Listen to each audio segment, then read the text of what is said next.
اور ان کو ابراہیم کا حال پڑھ کر سنا دو جب انہوں نے اپنے باپ اور اپنی قوم کے لوگوں سے کہا کہ تم کس چیز کو پوجتے ہو؟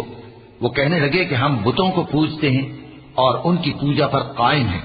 ابراہیم نے کہا کہ جب تم ان کو پکارتے ہو تو کیا یہ تمہاری آواز سنتے ہیں یا تمہیں کچھ فائدہ دے سکتے یا نقصان پہنچا سکتے ہیں؟ انہوں نے کہا نہیں، بلکہ ہم نے اپنے باپ دادا کو اسی طرح کرتے دیکھا ہے۔ ابراہیم نے کہا کیا تم نے دیکھا کہ جن کو تم پوجتے رہے ہو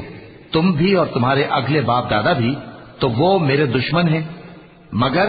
رب العالمین میرا دوست ہے۔ جس نے مجھے پیدا کیا ہے سو وہی مجھے رستہ دکھاتا ہے، اور وہ جو مجھے کھلاتا اور پلاتا ہے، اور جب میں بیمار پڑتا ہوں تو مجھے شفا بخشتا ہے، اور وہ جو مجھے موت دے گا اور پھر زندہ کرے گا، اور وہ جس سے میں امید رکھتا ہوں کہ قیامت کے دن میرا قصور بخشے گا۔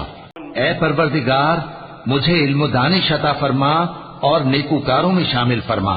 اور بعد والے لوگوں میں میرا ذکر نیک باقی رکھیو، اور مجھے نعمت کی بہشت کے وارثوں میں شامل کیجو، اور میرے باپ کو بخش دے کہ وہ گمراہوں میں سے ہے، اور جس دن لوگ اٹھا کھڑے کیے جائیں گے مجھے رسوا نہ کیجو،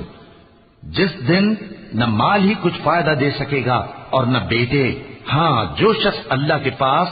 بے روک دل لے کر آیا وہ بچ جائے گا، اور بہشت پرہیزگاروں کے قریب کر دی جائے گی، اور دوزخ گمراہوں کے سامنے لائی جائے گی، اور ان سے کہا جائے گا کہ جن کو تم پوجتے تھے وہ کہاں ہیں؟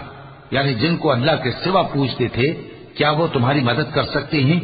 یا خود بدلہ لے سکتے ہیں؟ تو وہ خود اور گمراہ یعنی بت اور بت پرست اوندھے منہ دوزخ میں ڈال دیے جائیں گے۔